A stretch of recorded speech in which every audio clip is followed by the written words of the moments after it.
Assalamualaikum warahmatullahi wabarakatuh. Halo teman-teman Hexagonia, apa kabarnya? Bagaimana keadaan di sana teman-teman? Apakah sehat?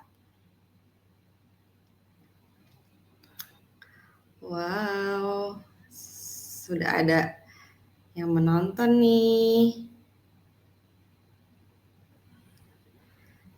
Assalamualaikum warahmatullahi wabarakatuh. Perkenalkan, nama saya Bella Aditya Ramadhani dari Hexafitness. Wah, ini udah ada nih. Halo Mbak Dede. Alhamdulillah sehat. Terima kasih Mbak Dede sudah hadir pada malam ini. Teman-teman yang lain, semoga semuanya dalam keadaan sehat ya. Amin. Masih semangat malam ini saya mau sharing tentang cara memilih investasi berdasarkan profil resiko baik reksadana maupun saham gitu. Mungkin hari ini saya akan sharing-sharing aja terkait dengan apa yang saya ketahui, saya pelajari pada teman-teman semua di kegiatan HCVC ini. Wah, benar-benar sangat menarik ya. Nah, kita mulai aja ya. Jadi kita tuh perlu ketahui dulu nih sebelum memulai investasi tuh apa aja sih yang perlu dipersiapkan kayak gitu ya. Pertama-tama kan kalau dulu saya, hai Mbak Siti, terima kasih sudah hadir gitu. Wah ini teman saya nih Mbak Siti belajar saham sama Mbak Siti, Masya Allah. Yang sudah lebih dulu memulai mengenal saham dan saya banyak belajar juga dari Mbak Siti dan rekan-rekan di Hexafitness. Terima kasih banyak teman-teman atas ilmunya sharing dan teman-teman Hexagonia yang benar-benar keren banget. Nah, sebelum memulai kita tuh cara memilih investasi reksadana dan saham berdasarkan profil resiko gitu ya. Pertama-tama tuh apa aja sih langkah-langkah yang harus dipersiapkan gitu ya sebelum memulai investasi gitu. Pertama tuh kita harus tahu dulu ya cash flow kita tuh seperti apa gitu. Apakah cash flow kita selama ini tuh sehat atau kayaknya aku belum ngerti nih cara mencatat pengeluaran tuh seperti apa gitu ya. Jadi memang mengatur uang itu berbeda dengan cara mendapatkan uang. Prosesnya adalah kita harus cari dulu pengetahuan kita tuh cari dulu uangnya, ada uangnya dulu baru gimana ngaturnya gitu kan. Nah, terus setelah kita tahu nih ya kalau misalnya dari pencatatan keuangan semuanya kita tahu, oh ternyata saya itu boncosnya di mana nih, di bagian mana nih yang harus saya evaluasi gitu kan. Ternyata masih banyak nih bocor-bocornya. Ternyata yang banyak tuh selama ini misalnya jajan gitu kan. Itu kan pengeluaran variabel yang setiap bulan tuh bisa berubah-ubah, nggak fix gitu ya. Kecuali kalau misalnya cicilannya itu fix gitu kan, udah segitu setiap bulan, udah ketahuan segitu setiap tahunnya, belum lagi nanti, ada cicilan-cicilan yang lain gitu kan. Nah itu kan membingungkan ya. Jadi memang prosesnya, harus diurai dulu nih, pelan-pelan kayak gitu kan.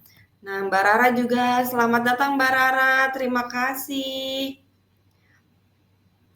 Nah, kemudian setelah, apa namanya, setelah cash flow-nya kita tahu, baru kita, mulailah belajar investasi. Mungkin kalau, teman-teman di awal saya juga kan dulunya pemula ya, saya paham banget gimana nih, rasanya, "Ih, apa tuh?" Begitu dengar saham, begitu dengar reksadana, "Itu apa sih?" Gitu ya. Tapi padahal sayang banget teman-teman kalau misalnya kita tuh nggak mau belajar gitu ya, padahal itu tuh, ilmu itu yang benar-benar bermanfaat dan menolong kita gitu. Jadi ketika saya pelajari 5 tahun saya mencatat keuangan dengan segala prosesnya yang berantakan dan kesini-sini tuh, alhamdulillah ya ternyata, pelan-pelan saya belajar gitu kan, walaupun di awal aku stres banget kok minus-minus terus gitu kan. Tapi, udahlah nggak usah pikirin minusnya, tapi dengan tahu minusnya aku jadi tahu dan bisa mengambil sikap selanjutnya untuk dievaluasi bocornya di mana, kalau misalnya memang kurang budgetnya berarti kan perlu solusi ditambah.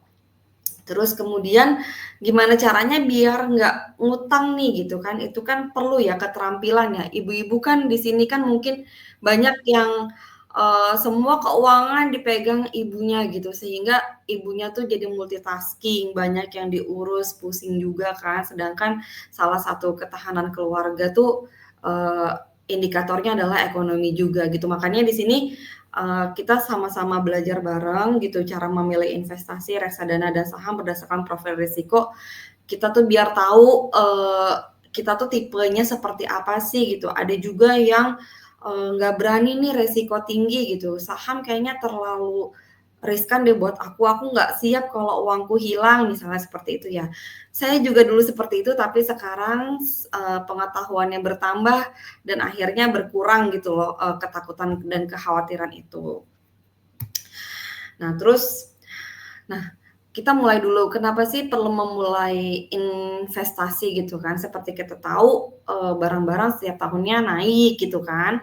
Terus kemudian, waktu terbaik, untuk memulai ya sekarang gitu kan, karena kalau misalnya kita menunda-menunda, kita udah kehabisan kesempatan gitu dan akhirnya nanti kita menyesal. Sedangkan, bertambahnya umur, kita itu kebutuhan tuh semakin ikut meningkat gitu kan. Terus kemudian, kenapa kita perlu adanya perencanaan keuangan gitu. Yang namanya hidup kan pasti punya rencana ya, apalagi kita berkeluarga gitu kan, udah punya anak, kemudian kita perlu membiayai pendidikan anak yang pastinya ternyata nggak murah gitu kan pendidikan itu. Terus gimana sih mengupayakannya gitu. Tanpa adanya suatu perencanaan yang jelas, percayalah itu tidak akan tercapai gitu dan kita akhirnya pusing dengan pikiran kita tanpa solusi. Nah, tapi untuk memulai gambaran ini kita perlu, ilmu ya, pengetahuan bagaimana cara me-manage-nya kayak gitu. Terus kemudian dalam jangka waktu yang panjang ternyata, kebutuhan ketika kita tua itu, kita masih butuh untuk, kesehatan, makan makanan yang bergizi, dana pensiun tuh ternyata sepenting itu ya. Kenapa sih perlu diusahakan dari sekarang gitu, karena kan memang ketika kita tua nanti kita juga nggak bisa, berharap ya sama anak gitu, karena kan orang tua yang baik itu memikirkan, bertanggung jawab, tentang dirinya sendiri gitu. Jadi sebisa mungkin kita persiapkan tanpa merepotkan anak-anak. Nah kalau udah kita tahu nih goals-goals kita apa gitu ya, jadi kita, nggak impulsif gitu, kita tahu target kita apa, kita fokus sama apa yang, kita, upayakan, seperti itu ya teman-teman.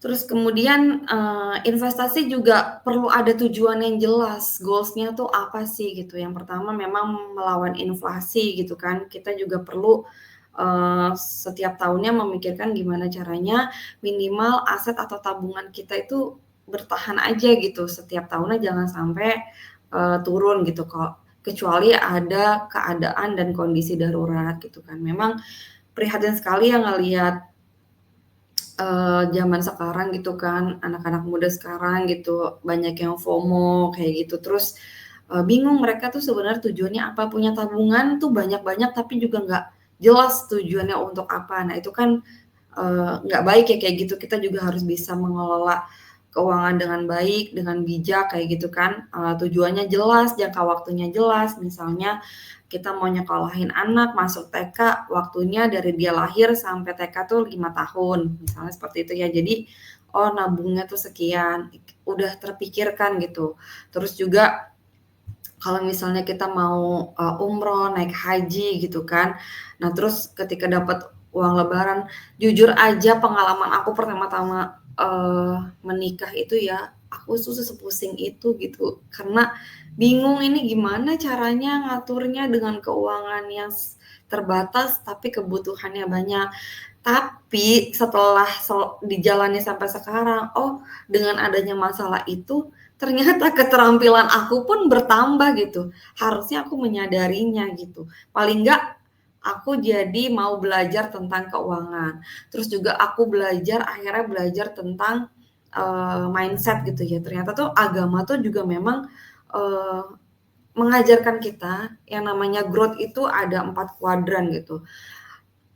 Growth mindset, growth physical, jadi kayak fisik kita, kesehatan kita tuh juga perlu, bertumbuh gitu, menjaga otot-otot, menjaga kesehatan karena bagian dari rasa syukur kita dikasih fisik yang sehat, dengan fisik yang sehat kita bisa, mencari uang, seperti itu kan. Terus kemudian growth spiritual juga penting gitu kan, untuk apa? Untuk, ketika kita ada masalah mental, menguatkan mental kita tuh, kita bersandar tuh kepada siapa sih gitu. Masih bisa berpikir secara jernih gitu kan, realistis gitu. Itu tuh sebenarnya tuh, pendewasaan itu ternyata semua tuh diatur ya dalam agama gitu, makanya wow Islam tuh keren banget gitu. Terus sampai keempat, finansial itu juga ternyata growth finansial itu juga diatur dalam Islam. Pernah juga cerita tentang nabi siapa ya saya lupa gitu kan, dia, eee, apa namanya, bilang kalau misalnya kita, punya, uang atau harta, hari ini kita sisihkan, 7 kali 7 tahun ke depan gitu kan. Ternyata itu seni bertahan hidup ya, diajarin gitu gimana caranya biar kita nggak berhutang, siap, menerima keadaan-keadaan yang di luar kendali kita gitu kan. Oh itu juga ternyata diturun lagi, kita juga perlu tuh cara-caranya. Kita harus cari tahu, oh ternyata kita perlu, belajar investasi, terus kemudian gimana sih cara mempertahankan kekayaan gitu. Terus ternyata tuh, harta yang kita punya itu digunakan untuk apa aja sih, uangnya larinya kemana sih gitu kan. Kalau untuk hal yang baik-baik berarti kan kita tenang ya, oh digunakannya untuk keperluan keluarga gitu kan, untuk makan, terus untuk yang bermanfaat, oh ternyata kita tenang gitu. Itu jadi kita lebih sadar aja kemana larinya uangnya pergi. Terus kemudian juga nih, kenapa sih kita perlu profil resiko gitu ya? Karena dalam menentukan tujuan keuangan itu, kita perlu target waktu investasi yang memperhatikan profil resiko kita. Supaya kita itu dalam berinvestasi itu nggak bisa tidur, misalnya ya jadi pusing. Nah, itu kan berarti kan nggak pas tuh profil resikonya. Nah, kenapa sih bisa terjadi itu? Ya karena kita nggak tahu tujuan jangka waktunya itu kapan gitu. Jangka pendek, jangka menengah, atau jangka panjang. Jangan-jangan untuk jangka pendek 1 sampai 2 tahun ke depan saya nyoba-nyoba saham karena keburu nafsu misalnya, hah, high return, high risk, high return, padahal nggak kayak gitu. High risk bisa jadi nggak high return juga gitu kalau nggak dibekali sama ilmu yang mumpuni gitu. Makanya sebelum terjun di dunia, investasi kita tuh perlu paham dulu nih cara kerjanya seperti apa, terus kendaraan yang pas tuh instrumennya, apa ya untuk mencapai, tujuan kita gitu. Makanya di sini kalau jangka pendek tuh disarankan yang konservatif aja gitu, yang nilainya tuh, naik aja gitu kan walaupun pelan tapi siklusnya naik. Kemudian jangka menengah 3 sampai 5 tahun, misalnya kita butuh, uang sekolah anak TK gitu kan, nah kita tuh pakai bisa tuh, eee, moderat tuh obligasi, emas juga, bisa gitu ya. Terus jangka panjang tuh di atas 5 tahun tuh yang agresif kayak misalnya saham, terus kemudian P2P lending gitu. Jujur saya, udah pernah merasakan P2P lending, terus saham, semua saya coba gitu. Itu pun cobanya nggak banyak-banyak gitu. Sebenarnya tuh investasi yang baik itu kita kadang-kadang kan over information ya, "Oh, FOMO di, Instagram, di TikTok lagi Bitcoin misalnya, lagi kripto. Padahal belum tentu itu semua yang FOMO tuh cocok sama kita gitu. Jadi investasi terbaik adalah pertama tuh, investasi kepada diri sendiri. Pengetahuan kita dulu nih yang harus diasah gitu kan, ditambah ilmu-ilmunya gitu sampai kita akhirnya pede. Dan ketika kita mencoba instrumen investasi satu-satu, paling tidak kita jadi tahu rasanya. Misalnya reksadana pasar uang itu ternyata ketika kita nyoba nabung 10.000 tiap bulan gitu kan, kalau saya prinsipnya hanya satu lembar per hari, misal mau 2.000 mau 1.000 terserahlah gitu ya. Yang penting ada satu hari itu saya masukin ke instrumen investasi. Caranya nggak 1.000 kita beli reksadana, enggak, kita kumpulin dulu misalnya sampai 100.000 terus beli reksadana. Contohnya misalnya reksadana pasar uang atau obligasi gitu ya. Nah ini teman-teman juga bisalah, di YouTube itu kan banyak ya tutorialnya gitu kan. Misalnya sekarang tuh Bibit gitu kan. Bibit kan di situ bisa lengkap ya, ada semua, ada reksadana pasar uang, obligasi, saham gitu kan. Dalam mencoba instrumen satu-satu juga, kita tuh jadi tahu, "Oh aku lebih nyaman di reksadana pasar uang walaupun keuntungannya sedikit, tapi aku tenang," kayak gitu. Terus obligasi, obligasi ternyata tuh fluktuatif juga ya gitu. Tapi aku ngerasa nggak cocok deh, kayaknya lebih cocok ke saham. Tapi aku takut banget nyoba saham gitu. Memang kalau, saham itu prosesnya lebih agak panjang sedikit ya, karena dia harus, daftar ke sekuritas gitu kan. Cuma kita kalau mau belajar bisa kok gitu, nggak sesulit itu juga, nggak seperti zaman dulu yang harus kita ke kantor sekuritas gitu kan, enggak. Sekarang tuh udah, eee, mudah gitu kan. Terus kemarin tuh juga dia nanya, "Gimana, caranya di Bibit?" Gitu kan. Ya mungkin, saya sih mau aja sharing, cuma kan ini karena waktunya sedikit gitu ya, jadi nggak cukup kalau untuk, menjelaskan dari awal sampai sampai benar-benar kita bisa praktek gitu ya. Jadi nanti teman-teman kalau mau belajar boleh japri aku gitu kan, nanti aku bantuin sampai benar-benar teman-teman, bisa kayak gitu. Terus, nah ini dia nih, profil resiko nih, nilai ukur atau indikator untuk mengetahui tingkat toleransi seseorang dalam menghadapi resiko. Nah, kalau di konservatif kita bisa lihat ada deposito, reksadana pasar uang, dan emas gitu kan. Emas juga oke untuk apa ya, kita apa ya, kita safe haven lah gitu ya untuk, eee, menjaga nilai gitu. Emas oke, terus kemudian, obligasi, moderate tuh obligasi, reksadana obligasi gitu. Obligasi itu misalnya kayak Sukuk, kemudian, apa namanya, SR, sukuk tabungan, sukuk retail, itu kan bagian dari obligasi ya, teman-teman bisa coba juga kalau obligasi itu prosesnya itu, bisa dibeli di Bibit, eee, itu juga, menyediakan gitu ya, cuma teman-teman harus punya kode apa gitu, aku lupa deh, itu harus daftar dulu baru kita bisa transaksi.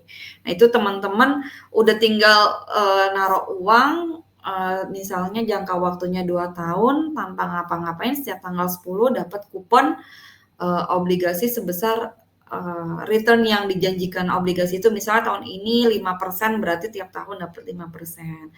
Nah terus 5% dari 10 juta, berapa perhitungannya gitu, setiap tanggal 10 nanti dia cair. Tapi berdasarkan pengalaman aku, kalau misalnya kita coba obligasi sukuk gitu ya, yang syariah, itu, kalau di bawah 50 juta itu ternyata tuh nggak banyak, kecil gitulah ya. Tapi kalau di atas 50 juta mungkin berasa, per bulannya, dapatnya lumayan banyak gitu, tergantung juga modal yang kita, taruh dalam, apa namanya, investasi tersebut gitu. Agresif, ada saham, P2P lending, reksadana saham.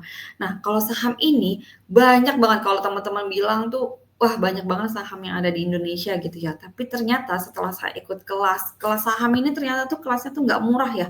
Untuk analisis, kemudian untuk kita tahu kapan kita masuk, kapan kita keluar, itu ternyata butuh, basic, pengetahuan dan tutor yang bener-bener udah jago lah ya, apa ya, membimbing kita gitu. Dari sekian banyak saham, ternyata kita tuh minimal banget cuma perlu satu yang kita yakini dan itu terus naik gitu. Ada beberapa sektor misalnya perbankan, kemudian, sektor apa, consumer gitu kan. Terus, sektor-sektor lain kayak gitu, itu tuh cuma perlu satu aja. Misalnya, oh kita butuh, kalau keuangan kita kan bank itu pasti 10, 50 tahun lagi tuh nggak bakalan hilang gitu ya. Apalagi sekarang teknologi udah canggih gitu, pasti kan ada, sekarang, pakai kris, pakai segala macam lah, itu kan memudahkan kita gitu ya. Bahkan uang cash aja hampir jarang, saya pun sendiri tuh jarang pegang uang cash. Nah, itu tuh ternyata kan udah kemajuan teknologi dan bank tuh pasti selalu ada gitu. Tinggal teman-teman, meyakinkan aja nih kalau untuk pemula, itu oke harus diversifikasi itu menurut saya perlu juga. Karena kalau emas kita taruh, kita beli ini, kita punya uang tabungan banyak, terus kita langsung beliin emas. Nah, emas juga beresiko kan bisa hilang ya. Tapi kalau saham itu kan aset portofolio yang kita bisa akses lewat digital gitu kan, bisa dari handphone dan itu ternyata penting, apa, diversifikasi itu supaya kita nggak kalau semuanya hilang kan kita kan, bingung gitu kan, tapi kalau diversifikasi, dibagi-bagi, itu meminimalisir resiko kita, kayak gitu. Nah, terus kalau teman-teman mau pilih reksadana juga, pertama, kalau teman-teman buka Bibit itu ada fun fact-nya tuh, isi reksadana tuh apa aja gitu kan. Ada yang, semuanya deposito obligasi, itu kan tiap tahun udah pasti kan dia dapat, bunga gitu ya, kupon gitu. Berarti kan kita punya keuntungan di situ ya, walaupun misalnya sedikit 3%, misalnya teman-teman mau liburan dalam waktu 1 tahun, nabungnya setahun.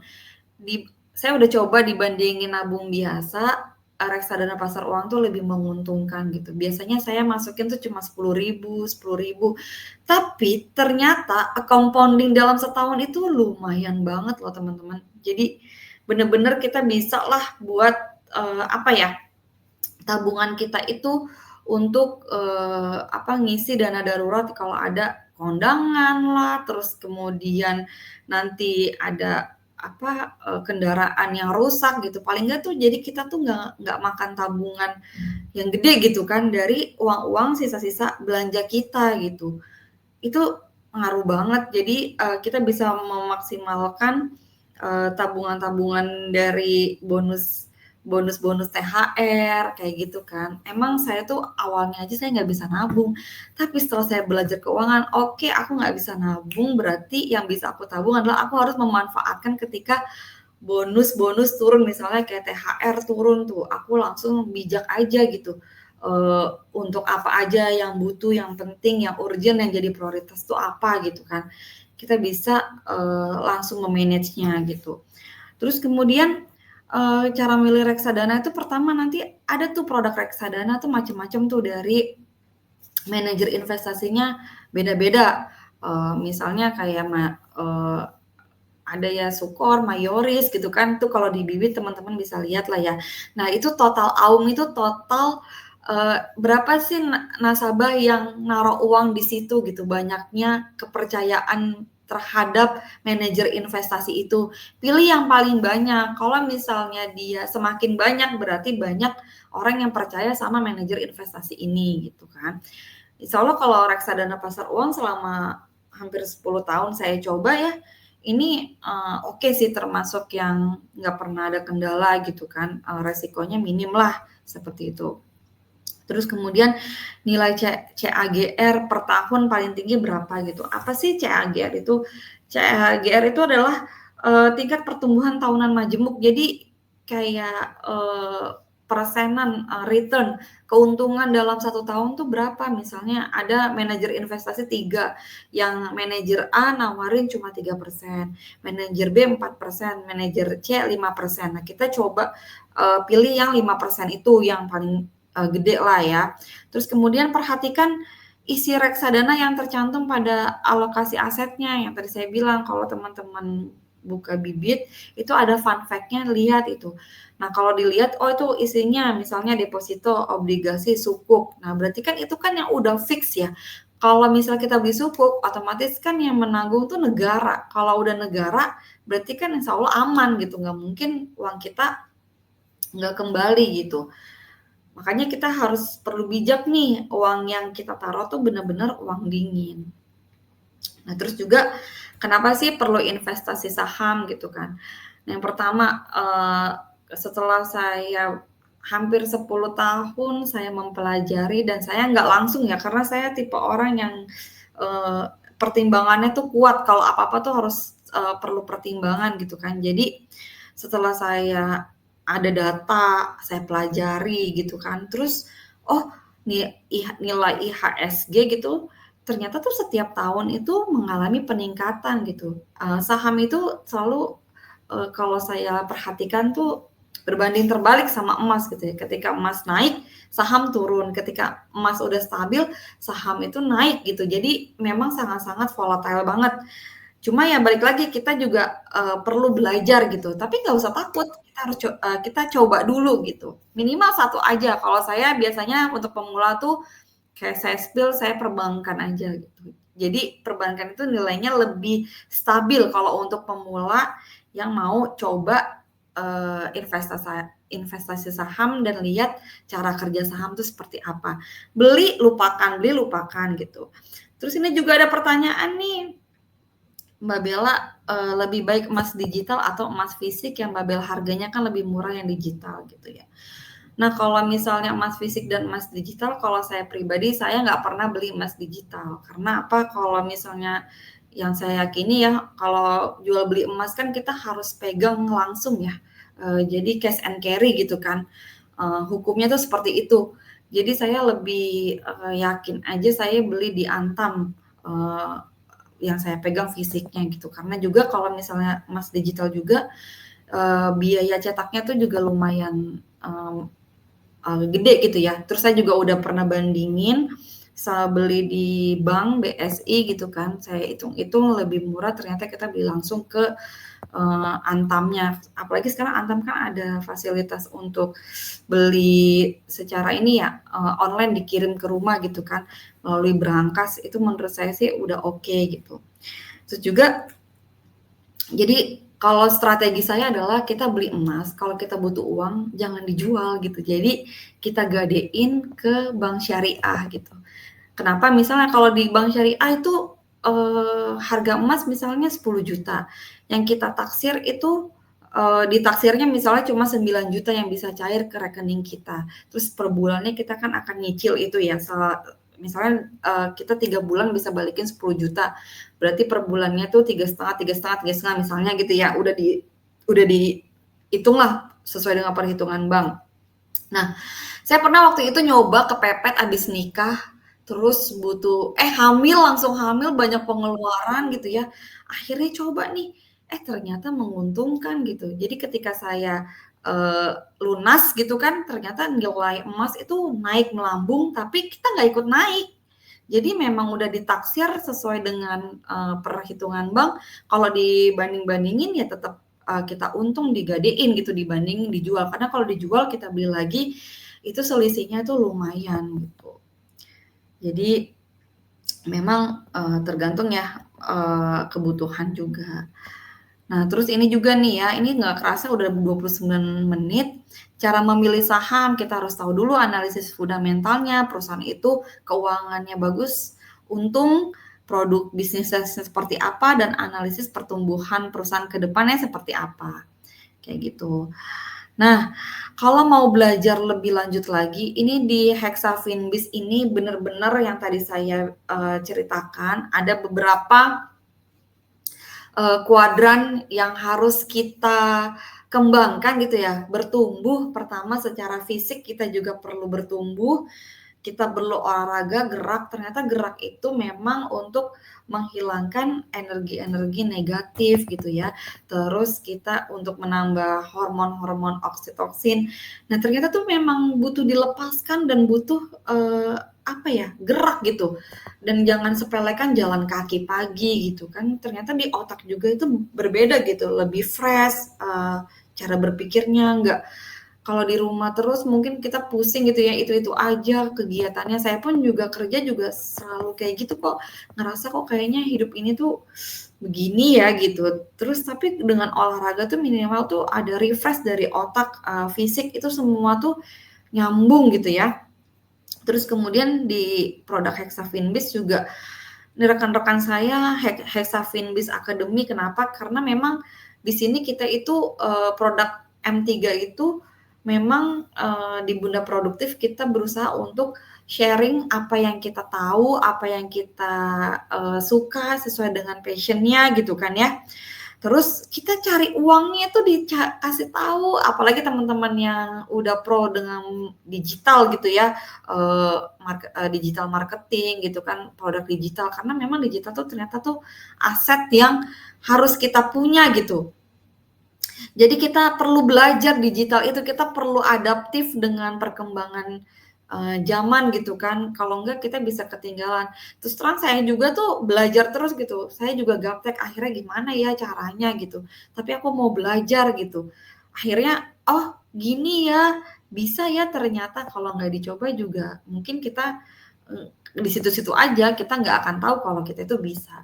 Terus yang terakhir juga ada, belajar saham. Mungkin teman-teman di sini yang tertarik, tadi siang kan udah dibahas oleh Mbak Siti gitu ya, cara mengenal SNR seperti apa gitu. Nah, di kelas ini nanti kita untuk pemula emak-emak tuh jangan, "Ah, kita emak-emak ngapain sih belajar saham?" Kayak gitu. Justru tuh ya teman-teman di sini terus teranglah yang punya waktu banyak, privilege waktu di rumah gitu, 24 jam di rumah tuh, sisihkan waktu untuk berkembang itu penting banget karena apa, waktu itu adalah, penyelamat kita gitu ya, kita yang sekarang tuh berdasarkan keputusan-keputusan di masa lalu kita.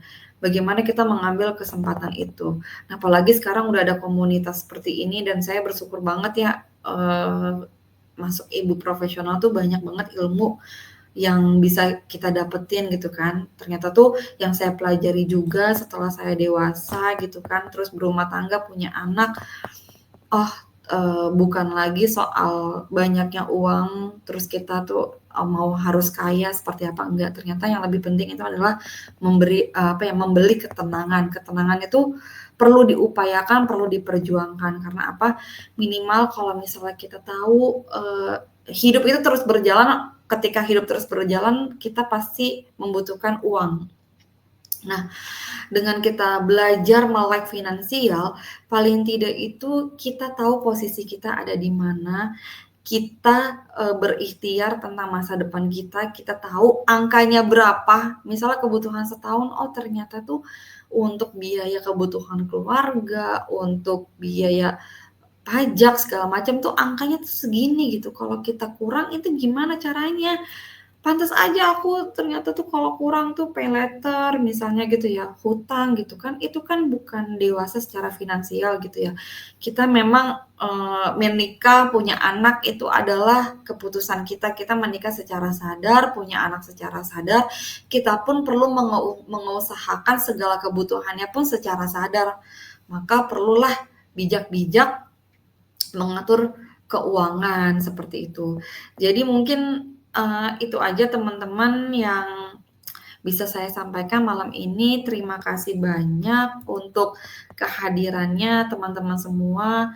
Ini luar biasa banget ya, udah menyimak, kemudian hadir gitu kan, berbagi sharing ilmu, eee, pengetahuan yang kita sama-sama tahu untuk sharing gitu. Semoga apa yang saya berikan juga bermanfaat untuk teman-teman.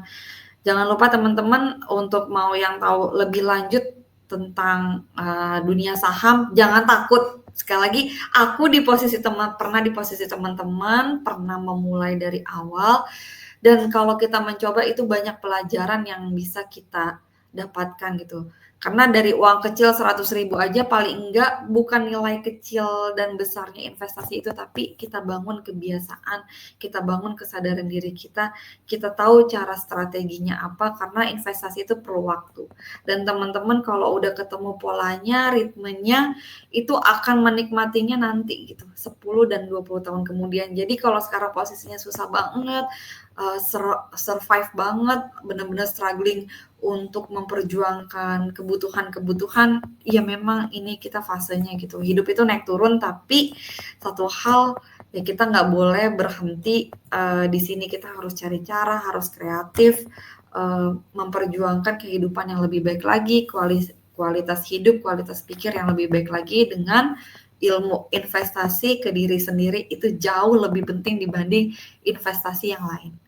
Sekian dari saya, terima kasih yang sudah menonton. Assalamualaikum warahmatullahi wabarakatuh.